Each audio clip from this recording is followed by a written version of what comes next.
बच्चे अब हम गोल्जी एपरेटस का थोड़ा फंक्शन पढ़ लेते हैं। गोल्जी एपरेटस करता क्या है वो जानते हैं बच्चे। तो मैंने आपको पहले बताया था कि जो हमारा एंडोप्लाज्मिक रेटिकुलम होता है उसके सरफेस पे राइबोसोम होते हैं जो कि प्रोटीन बनाते हैं, और एंडोप्लाज्मिक रेटिकुलम इस प्रोटीन को किसके पास भेजेगा बच्चे? गोल्जी एपरेटस के पास भेजेगा। तो यहां पे हमें दिख रहा है बच्चे हमारे पास एक एंडोप्लाज्मिक रेटिकुलम है, इसकी सरफेस पे राइबोसोम है और ये प्रोटीन बना रहे हैं बच्चे। ये जो है ये प्रोटीन है, जो येलो येलो कलर के निकल रहे हैं, ये देखो अभी रिंग आएगी ना, यस। तो ये जो रिंग है बच्चे ये प्रोटीन की रिंग है, ये वाली रिंग ये प्रोटीन आ रहा है। तो अब ये जो एंडोप्लाज्मिक रेटिकुलम है वो इस प्रोटीन को किसे दे देगा बच्चे? ये इस प्रोटीन को दे देगा इसको, किसको? गोल्जी एपरेटस को। किसको दे देगा प्यारे बच्चों? गोल्जी एपरेटस को। अब ये प्रोटीन किसके पास जा रहा है? गोल्जी एपरेटस के पास जा रहा है। गोल्जी एपरेटस क्या करेगा बच्चे? इस प्रोटीन को क्या करेगा? लेगा और अपने विसिकल में क्या कर देगा? स्टोर कर देगा। विसिकल क्या होते हैं बच्चे? जो इसके अंदर ये गोल गोल से है ना बच्चे, इसके अंदर विसिकल से बने होते हैं ना। जो हमारे गोल्जी एपरेटस था बच्चे वो किससे बना होता था? हमारा जो गोल्जी एपरेटस है बच्चे वो विसिकल से बना होता था ना, कि जो कि एक सर्कुलर स्फेरिकल शेप के होते थे। तो इस विसिकल के अंदर क्या हो जाएगा बच्चे? ये प्रोटीन आ जाएगा। तो देखो यहां विसिकल के अंदर क्या आ गए? प्रोटीन आ गए। क्या आ गए? प्रोटीन आ गए। ओके, तो अब क्या करेगा ये गोल्जी एपरेटस? इस प्रोटीन को अपने विसिकल में स्टोर करेगा, फिर उसे मॉडिफाई करेगा। मॉडिफाई मतलब कोई भी प्रोटीन को क्या करेगा? उसकी देखभाल करेगा, है ना, उसको मॉडिफाई करने की कोशिश करेगा। फिर क्या करेगा? इस प्रोटीन को गोल्जी एपरेटस पैक कर देगा। देखो ये हो रही है पैकिंग, ठीक है ना।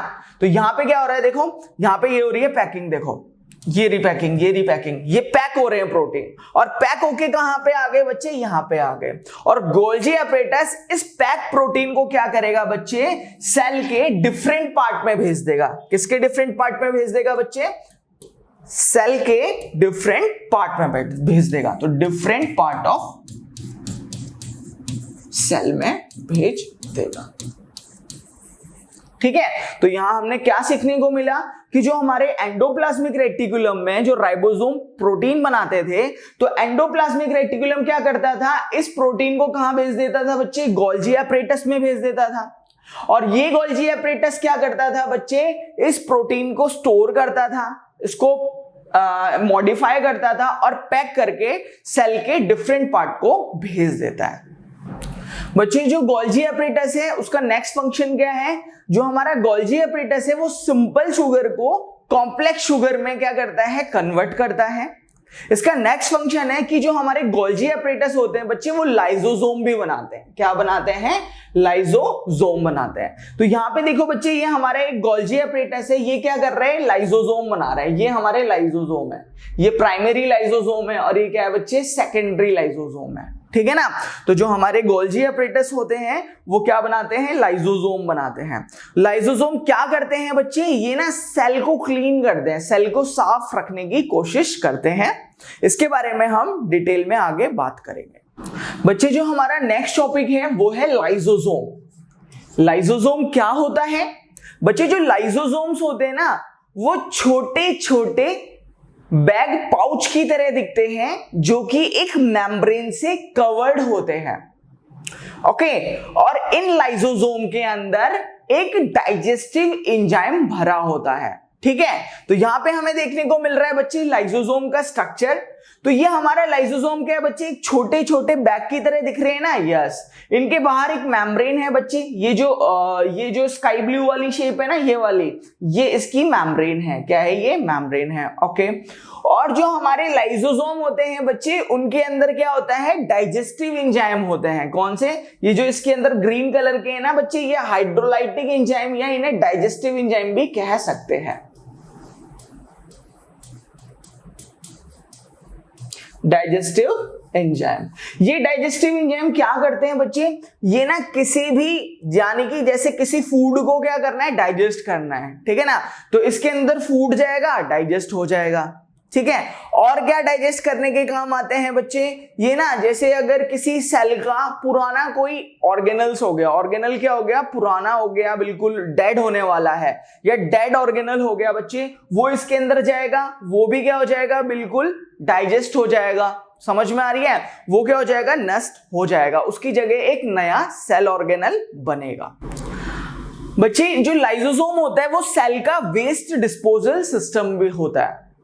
मतलब जो लाइसोसोम होता है वो सेल के अंदर के वेस्ट को बाहर निकालता है।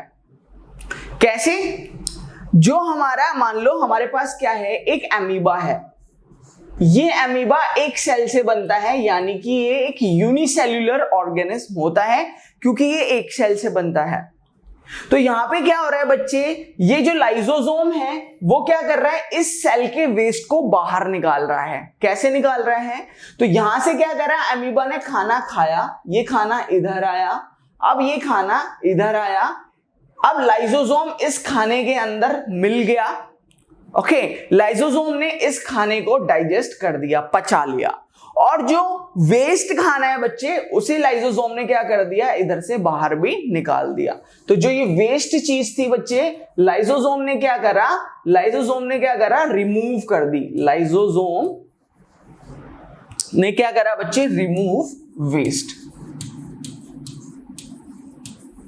तो इसलिए जो हमारा लाइसोसोम होता है बच्चे वो सेल का वेस्ट डिस्पोजल सिस्टम होता है। बच्चे लाइसोसोम का जो नेक्स्ट फंक्शन है वो ये है कि जो हमारे लाइसोसोम्स होते हैं वो ना फूड को डाइजेस्ट करते हैं। क्या करते हैं, फूड को डाइजेस्ट करते हैं। जैसे कि मैंने बताया था जो हमारे लाइसोसोम्स होते हैं वो कुछ ऐसे तरीके के दिखते हैं।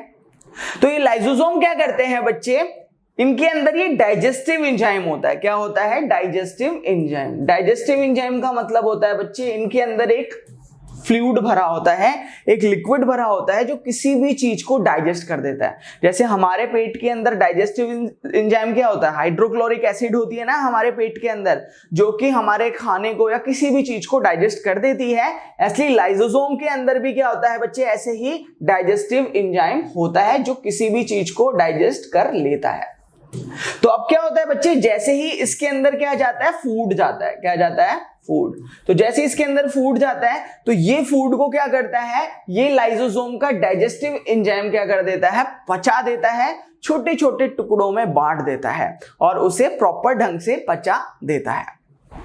बच्चे जो नेक्स्ट फंक्शन है हमारे लाइसोसोम का वो ये है कि जो लाइसोसोम्स हैं वो क्या करते हैं बच्चे, ओल्ड ऑर्गेनल्स को भी डाइजेस्ट कर देते हैं। यानी कि जो हमारे सेल के अंदर पुराने या डेड ऑर्गेनल्स होते हैं ना, तो लाइसोसोम क्या करते हैं, वो उसे भी डाइजेस्ट कर देते हैं। कैसे, वो ओल्ड ऑर्गेनल्स क्या करते हैं बच्चे, लाइसोसोम के अंदर जाते हैं और लाइसोसोम का जो डाइजेस्टिव एंजाइम होता है वो उन ओल्ड ऑर्गेनल्स को क्या कर देता है बच्चे, छोटे छोटे टुकड़ों में बांट देता है और नष्ट कर देता है और उसे सेल से बाहर निकाल देता है। ओके, अब क्वेश्चन ये है कि कैसे करता है, आइए देखते हैं। बच्चे सबसे पहले अगर हमारे किसी भी सेल में है ना, यानी कि अगर मैं बोलूं मेरे पास ये ऑर्गेनिज्म है, यानी कि मैंने बोला ये हमारे पास एक अमीबा है एग्जांपल के तौर पे, ठीक है। तो इसके अंदर अगर कोई भी फॉरेन पार्टिकल, बाहर से कोई भी पार्टिकल्स आएगा वो भी लाइसोसोम के अंदर जाएगा। देखो जा रहा है ना लाइसोसोम के अंदर, वो भी लाइसोसोम के अंदर जाएगा और वो क्या होगा, लाइसोसोम के डाइजेस्टिव एंजाइम क्या करेंगे, उसे डाइजेस्ट कर देंगे, पचा देंगे, यानी कि छोटे छोटे टुकड़ों में तोड़ देंगे। ओके, अगर मेरा कोई भी डैमेज्ड ऑर्गेनल्स, मतलब जो सेल का ऐसा ऑर्गेनल जो कि काफी ज्यादा पुराना हो चुका हो या काफी ज्यादा मतलब डेड होने वाला हो लगभग, है ना, तो सेल का कोई भी ऐसा पार्ट जो कि काफी ज्यादा पुराना हो चुका हो या डेड होने वाला हो, तो वो भी क्या आएगा बच्चे, वो भी लाइसोसोम के अंदर आएगा और लाइसोसोम के एंजाइम उसे भी छोटे छोटे टुकड़ों में बांट देंगे, उसे मतलब क्या कर देंगे, डाइजेस्ट कर देंगे, है ना। या अगर कोई भी मॉलिक्यूल्स जैसे डिस्ट्रॉय होना हो वो आएगा, तो वो भी लाइसोसोम के अंदर आएगा, और लाइसोसोम के डाइजेस्टिव एंजाइम उसे भी क्या कर देंगे बच्चे, ब्रेक कर देंगे, छोटे छोटे पीसेस में तोड़ देंगे और डाइजेस्ट कर देंगे। तो जो हमारा लाइसोसोम होता है बच्चे, वो ना एक तरीके का सेल वेस्ट डिस्पोजल सिस्टम होता है, जो मैंने आपको बताया था। ये सेल को क्लीन रखने में मदद करता है। किसी भी चीज को डाइजेस्ट करना है तो वो लाइसोसोम के अंदर आता है और डाइजेस्ट हो जाता है। बच्चे जो लाइसोसोम का जो नेक्स्ट फंक्शन है वो ये है कि अगर सेल का कोई भी पार्ट डैमेज हो जाता है ना, तो लाइसोसोम क्या करता है, लाइसोसोम बर्स्ट हो जाता है, लाइसोसोम फट जाता है और वो पूरे सेल को डाइजेस्ट कर देता है, मतलब पूरे सेल को क्या कर देता है, नष्ट कर देता है। इसलिए इसे लाइसोसोम को सुसाइडल बैग भी कहा जाता है। क्या कहा जाता है, सुसाइडल बैग। आइए जानते हैं कैसे करता है।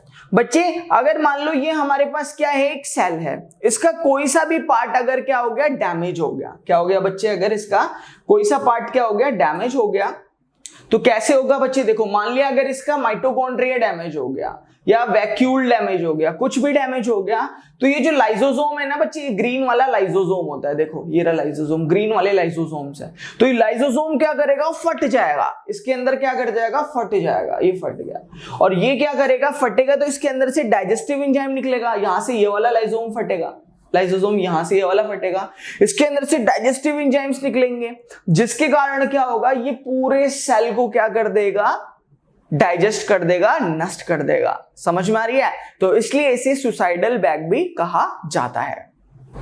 बच्चे जो हमारा नेक्स्ट टॉपिक है वो है माइटोकॉन्ड्रिया। माइटोकॉन्ड्रिया क्या होता है बच्चे, ये हमारे सेल का पावर हाउस होता है, मतलब हमारे जो सेल को एनर्जी मिलती है वो माइटोकॉन्ड्रिया से मिलती है, तो इसलिए इसे हम पावर हाउस कहते हैं। बच्चे जो हमारा माइटोकॉन्ड्रिया होता है, इसके अंदर दो मेम्ब्रेन होती हैं, ये दो लेयर से बना होता है, एक आउटर लेयर और एक इनर लेयर, एक बाहर वाली लेयर और एक अंदर वाली लेयर। तो जो हमारी बाहर वाली मेम्ब्रेन है, देखो ये रही, एक आउटर मेम्ब्रेन और एक इनर मेम्ब्रेन। तो जो मेरी बाहर वाली मेम्ब्रेन है बच्चे, ये वाली है जो ब्लू कलर की मेम्ब्रेन दिख रही है ना, ये एक आउटर मेम्ब्रेन है, ये पूरी जो जा रही है ब्लू कलर की मेम्ब्रेन, ये एक आउटर मेम्ब्रेन है। ये आउटर मेम्ब्रेन कैसी होती है, पोरस होती है। पोरस का मतलब इसके अंदर छोटे छोटे छेद होते हैं।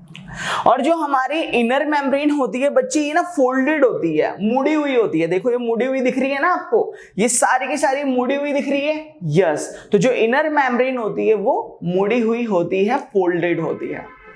अब क्वेश्चन ये है कि जो इनर मेम्ब्रेन होती है ये फोल्डेड क्यों होती है? ये फोल्डेड इसलिए होती है क्योंकि जो हमारा माइटोकॉन्ड्रिया होता है वो हमारे सेल से एटीपी एनर्जी बनाता है, मतलब ये सेल के लिए एटीपी एनर्जी बनाता है।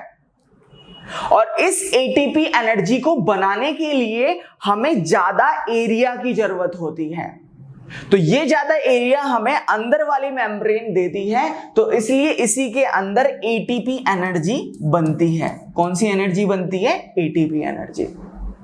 अब क्वेश्चन आएगा बच्चे कि एटीपी एनर्जी क्या होती है, आपके माइंड में क्वेश्चन आना चाहिए। तो एटीपी एनर्जी क्या होती है बच्चे, ये एक ऐसी एनर्जी होती है जो हमारी बॉडी रेस्पिरेशन के दौरान बनाती है। जब हम सांस लेते हैं ना, तो उससे हमारी बॉडी में क्या बनती है, एक एनर्जी बनती है जिसे हम एटीपी एनर्जी कहते हैं। एटीपी एनर्जी को हम एडेनोसाइन ट्राइफॉस्फेट कहते हैं, और ये एनर्जी हमारी बॉडी की फंक्शनिंग के लिए यूज करती है। जैसे कि अगर मैं चल रहा हूं तो एटीपी एनर्जी यूज हो रही है, मेरा दिल धड़क रहा है तो एटीपी एनर्जी यूज हो रही है, मैं पढ़ा रहा हूं एटीपी एनर्जी यूज हो रही है। तो ये सारी एटीपी एनर्जी हमारे माइटोकॉन्ड्रिया के इनर मेम्ब्रेन यानी कि अंदर वाली मेम्ब्रेन में बनती है। जो हमारा नेक्स्ट है बच्चे कि जो हमारा माइटोकॉन्ड्रिया होता है ये एक स्ट्रेंज सेल है। स्ट्रेंज सेल का मतलब ये बड़ा ही विचित्र सेल है। क्यों? क्योंकि ये हमारा माइटोकॉन्ड्रिया एक विचित्र ही सेल ऑर्गेनल्स है, बड़ा ही अजीब सा सेल ऑर्गेनल्स है। ऐसा क्यों बच्चे? ऐसा इसलिए क्योंकि इसके अंदर खुद का डीएनए भी होता है और खुद के राइबोसोम भी होते हैं। देखो ये रहा इसके अंदर खुद का डीएनए, दिख रहा होगा बच्चे आपको, ये रहा सेल का खुद का डीएनए और इसके पास खुद के राइबोसोम्स भी होते हैं, ये रहे राइबोसोम्स, ठीक है ना। किसी भी सेल ऑर्गेनल्स के पास खुद के डीएनए और राइबोसोम नहीं होते, ओके, केवल माइटोकॉन्ड्रिया के पास होते हैं। बच्चे हमारा नेक्स्ट टॉपिक है प्लास्टिड। प्लास्टिड क्या होते हैं बच्चे? जो हमारे प्लास्टिड होते हैं बच्चे, ये ना दो टाइप के होते हैं। पहला होता है क्रोमोप्लास्टिड। क्रोमोप्लास्टिड क्या होते हैं बच्चे? ये कलर्ड प्लास्टिड होते हैं। कैसे होते हैं? Coloured plastid, okay.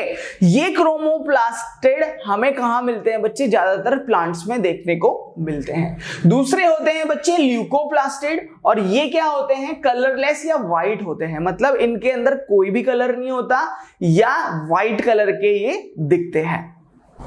बच्चे जो हमारा फर्स्ट टॉपिक है वो है क्रोमोप्लास्टिड। क्रोमोप्लास्टिड क्या होते हैं बच्चे? ऐसे क्रोमोप्लास्ट जिनके अंदर क्लोरोफिल होता है उसे हम क्लोरोप्लास्ट भी कहते हैं। तो ऐसे क्रोमोप्लास्ट जिसके अंदर क्या होता है बच्चे? कंटेनिंग द क्लोरोफिल, उसे हम क्या कहते हैं बच्चे? क्लोरोप्लास्ट कहते हैं। और ये जो क्लोरोप्लास्ट होते हैं बच्चे, ये ना फोटोसिंथेसिस प्रोसेस के लिए इंपॉर्टेंट होते हैं। क्यों? क्योंकि क्रोमोप्लास्ट के अंदर क्लोरोफिल होती है ना, और क्लोरोफिल हमारी फोटोसिंथेसिस प्रोसेस के लिए क्या होती है बच्चे? इंपॉर्टेंट होती है। आइए इसे फिगर से समझते हैं। तो जो हमारे लीफ होते हैं ना, जो हमारे पत्ते होते हैं, उनके अंदर क्लोरोप्लास्ट होता है, और ये क्लोरोप्लास्ट के अंदर क्लोरोफिल होता है, और ये क्लोरोफिल हमारी फोटोसिंथेसिस प्रोसेस के लिए क्या होता है बच्चे? इंपॉर्टेंट होता है। फोटोसिंथेसिस प्रोसेस क्या होती है बच्चे? आइए जानते हैं।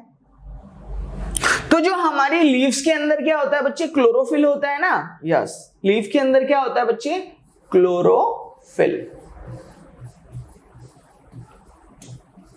तो जो हमारी लीव्स हैं, हमारी पत्तियां हैं प्लांट की बच्चे, उन्हें ना अपना खाना बनाने के लिए कुछ चीजों की जरूरत होती है। वो चीजें क्या होती हैं? वो चीजें होती है बच्चे वाटर, कार्बन डाइऑक्साइड, है ना, सनलाइट और क्लोरोफिल, ठीक है। तो अगर इस पत्ती को कार्बन डाइऑक्साइड, वाटर, क्लोरोफिल और सनलाइट मिल जाए तो ये पत्ती क्या करती है? अपना खाना खुद बनाती हैं। और जैसे ही ये अपना खाना बना लेती हैं तो ये अपना फूड अपनी बॉडी में फ्लोएम के थ्रू बांट देती हैं। और बच्चे ये जो हमारी पत्तियां हैं ना, ये हमें क्या देती हैं? फोटोसिंथेसिस के बदले हमें देती हैं ऑक्सीजन। तो जो हम रेस्पिरेशन करते हैं, सांस लेते हैं, तो ऑक्सीजन हमें यहीं से मिलती है, और ये कार्बोहाइड्रेट भी बनाती है अपनी बॉडी के अंदर। बच्चे जो क्लोरोप्लास्ट होते हैं उनके अंदर येलो और ऑरेंज कलर की पिगमेंट भी होती है, जिसके कारण इन पत्तियों का जो कलर है वो येलो और ऑरेंज हो चुका है। तो ये हमारे क्लोरोप्लास्ट की वजह से होता है। बच्चे जो हमारा नेक्स्ट टॉपिक है वो है ल्यूकोप्लास्टिड। ल्यूकोप्लास्टिड क्या होते हैं बच्चे? इनके अंदर ये एक ऐसे ऑर्गेनिज्म होते हैं जिनके अंदर हमें क्या क्या मिलता है बच्चे? हमें स्टार्च मिलता है, फैट मिलता है और प्रोटीन मिलता है। तो ल्यूकोप्लास्टिड के अंदर हमें क्या क्या मिलता है बच्चे? Starch, fat and protein. जो ल्यूकोप्लास्टिड होते हैं बच्चे, इनका स्ट्रक्चर ना माइटोकॉन्ड्रिया की तरह होता है। जिस तरीके से माइटोकॉन्ड्रिया के पास खुद के डीएनए और राइबोसोम होते हैं, इसी तरीके से ल्यूकोप्लास्टिड के पास भी खुद के डीएनए और राइबोसोम होते हैं। तो ये ल्यूकोप्लास्टिड है, इसके अंदर खुद का डीएनए और राइबोसोम है, तो इसलिए क्या बच्चे, ये माइटोकॉन्ड्रिया की तरह ही एक स्ट्रक्चर होता है, और इनके अंदर स्टार्च, फैट और प्रोटीन पाए जाते हैं। बच्चे हमारा नेक्स्ट टॉपिक है वैक्यूल्स। वैक्यूल्स क्या होते हैं बच्चे? ये ना एक स्फेरिकल शेप के बैग की तरह इनका स्ट्रक्चर होता है। इनके अंदर सॉलिड एंड लिक्विड कंटेंट पाए जाते हैं। बच्चे जो प्लांट के अंदर वैक्यूल होते हैं वो बड़े होते हैं, और जो एनिमल के अंदर वैक्यूल होते हैं वो छोटे होते हैं। तो ये हमारा प्लांट है, इसके अंदर वैक्यूल है बच्चे, ये हमारा वैक्यूल है इसका, ये क्या है? बड़ा है साइज में। और जो हमारा एनिमल है इसके अंदर बच्चे छोटा सा वैक्यूल है, दिख रहा है आपको? इसके अंदर छोटा है। तो यहां से ये बात प्रूफ हो गई। इसकी दूसरी बात है बच्चे कि प्लांट के बीचों बीच है ना एक सबसे बड़ा वैक्यूल होता है जिसे हम सेंट्रल वैक्यूल कहते हैं। तो बच्चे ये प्लांट के बीचों बीच जो वैक्यूल है ये सबसे बड़ा वैक्यूल है जिसे हम सेंट्रल वैक्यूल कहते हैं। और ये वैक्यूल 50 से 90% फिल्ड होता है, मतलब इस वैक्यूल के अंदर 50 से 19% सॉलिड एंड लिक्विड की चीजें देखने को मिल जाएंगी। बच्चे मैंने आपको बताया था कि जो प्लांट वैक्यूल होता है उसके अंदर एक फ्लूइड भरा होता है, वो सॉलिड लिक्विड कुछ भी हो सकता है। तो इस वैक्यूल के अंदर क्या क्या चीजें भरी होती हैं बच्चे? इसके अंदर होता है food, amino acid and protein. ठीक है, क्या क्या चीजें होती हैं इसके अंदर? इस वैक्यूल के अंदर food, amino acid and protein इसके अंदर पाया जाता है। और ये फ्लूइड क्या होता है बच्चे? काफी ज्यादा क्या करता है? वैक्यूल को रिजिड बना देता है। मतलब ये जो इसके अंदर फ्लूइड पाए जाते हैं ना, वो इस वैक्यूल को क्या बना देता है बच्चे? काफी ज्यादा कठोर बना देता है। ठीक है ना। और ये जो वैक्यूल होता है बच्चे, इस वैक्यूल के अंदर जो फ्लूइड भरा होता है उसे हम सेल सैप भी कहते हैं। क्या कहते हैं? Cell sap. बच्चे जो हमारे यूनिसेल्युलर ऑर्गेनिज्म होते हैं जैसे कि अमीबा, ये अपना खाना अपने वैक्यूल में स्टोर करते हैं। ठीक है, और ये अपने वेस्ट जो होता है, अपने सेल के अंदर का वेस्ट होता है, वो वैक्यूल से ही बाहर निकालते हैं। इसका एग्जांपल है जैसे कि बच्चे अगर मेरे पास एक अमीबा होगा, क्या होगा? ये मान लो एक अमीबा है, इसके अंदर एक फूड वैक्यूल होगा, बीच में न्यूक्लियस है, मान लिया यहाँ पे फूड वैक्यूल है। तो इस फूड वैक्यूल के अंदर क्या आएगा बच्चे? फूड आ जाएगा। क्या आ जाएगा? फूड आ जाएगा।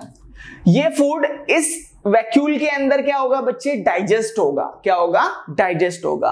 और इसी वैक्यूल से क्या होगा बच्चे? इसी वैक्यूल से जो वेस्ट होगा है ना, वेस्ट बाहर भी निकलते हैं वैक्यूल से ही। ठीक है, तो इसलिए जो हमारे यूनिसेलुलर ऑर्गेनिज्म होते हैं या अमीबा होता है, उनका फूड उनके वैक्यूल के अंदर जाता है और उनके वेस्ट भी उनके वैक्यूल से बाहर निकलते हैं। हमारा नेक्स्ट टॉपिक है सेल डिवीजन। सेल डिवीजन क्या होता है बच्चे? एक ऐसी प्रोसेस जिससे नए सेल बनते हो उसे हम कहते हैं सेल डिवीजन। सेल डिवीजन दो टाइप की होती हैं। पहली होती है mitosis and second one is meiosis.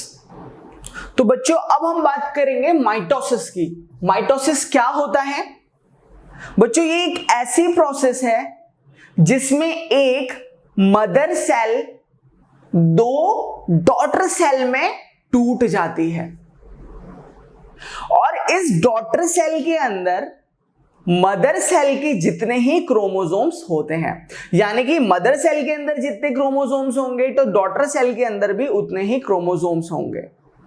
तो इस प्रोसेस को हम कहते हैं बच्चे माइटोसिस। यहां पे आपको देखने मिलेगा ये सेल, ये मदर सेल टूट रही है दो डॉटर सेल में, तो इसलिए एक माइटोसिस प्रोसेस है। इन दोनों सेल के अंदर बच्चे क्रोमोसोम्स बराबर होंगे। किसके? मदर सेल के बराबर होंगे। ठीक है ना। यहां पे आपको देखने को मिलेगा बच्चे कि जो मदर सेल थी, ये रही मदर सेल, ये मदर सेल क्या हुई बच्चे? धीरे धीरे देखो, धीरे धीरे इसने टूटना चालू किया, ये यहां पे टूट गई और दो डॉटर सेल मिल गई। पहली डॉटर ये रही, दूसरी डॉटर ये रही। तो यहां मदर सेल के अंदर भी दो क्रोमोसोम्स थे, दिख रहे हैं ना, दो क्रोमोसोम्स। और जो इसकी दो डॉटर बनी है इनके अंदर भी दो दो क्रोमोसोम्स हैं, इसके अंदर भी दो हैं, इसके अंदर भी दो हैं। तो इसलिए माइटोसिस एक ऐसी प्रोसेस है जिसमें मदर सेल दो डॉटर सेल में टूटती है और इन डॉटर सेल में क्रोमोसोम्स मदर सेल के बराबर होते हैं। बच्चे ये जो माइटोसिस प्रोसेस है ये टिश्यू की ग्रोथ एंड रिपेयर में हेल्प करती है। जो हमारी बॉडी की टिश्यूज होती है ना, उनकी ग्रोथ और रिपेयरिंग में ये माइटोसिस प्रोसेस ही हेल्प करती है। बच्चे अब हमारा जो नेक्स्ट टॉपिक है वो है मियोसिस। मियोसिस क्या होता है बच्चे? इसमें मदर सेल का जो डिवीजन है ना वो दो बार होता है, जिसके कारण मदर सेल की 4 डॉटर सेल्स बनती हैं। जैसा कि आप देख पा रहे होंगे यहां पे मदर सेल्स देखो, दो यहां पे टूट रही हैं, देखो दो यहां पे टूट रही हैं, दो यहां पे टूट रही है, तो 4 में टूट गई। तो दो मदर सेल से हमें क्या मिलेंगी? 4 डॉटर सेल्स मिलेंगी। आइए इस फिगर में देखते हैं। यहां पे हमारी एक मदर सेल है, तो यहां हमें देखने को मिला है कि पहले ये 2 डॉटर में टूटी, एक येरी डॉटर, एक येरी डॉटर। अब ये डॉटर सेल क्या हुई बच्चे, दोबारा से 2 में टूट गई। तो यहां पे क्या है बच्चे, हमारी इसकी 2 डॉटर हैं, इसकी 2 डॉटर हैं, बट इनके अंदर जो क्रोमोसोम्स होंगे, यानी कि जो डॉटर सेल्स हैं, ये इनकी डॉटर है और ये इनके बच्चे क्या है, मदर है। तो जो डॉटर सेल के अंदर क्रोमोसोम्स होंगे बच्चे, वो मदर सेल के आधे होंगे। यहां पे मदर सेल में 2 क्रोमोसोम्स हैं और डॉटर सेल में कितने बच्चे, सब में 1 क्रोमोसोम्स है। ठीक है, तो मियोसिस प्रोसेस क्या होती है बच्चे, इसमें जो मदर सेल्स है उसका जो डिवीजन है वो 2 बार होता है। पहली बार में मदर सेल किस में टूटती है, 2 डॉटर में टूटती है, फिर वो 2 डॉटर फिर 2 डॉटर में और टूटती है। तो इस तरीके से मदर सेल से 4 डॉटर सेल्स बन जाती हैं। जो मदर सेल में क्रोमोसोम्स होते हैं वो डॉटर सेल के दुगना होते हैं।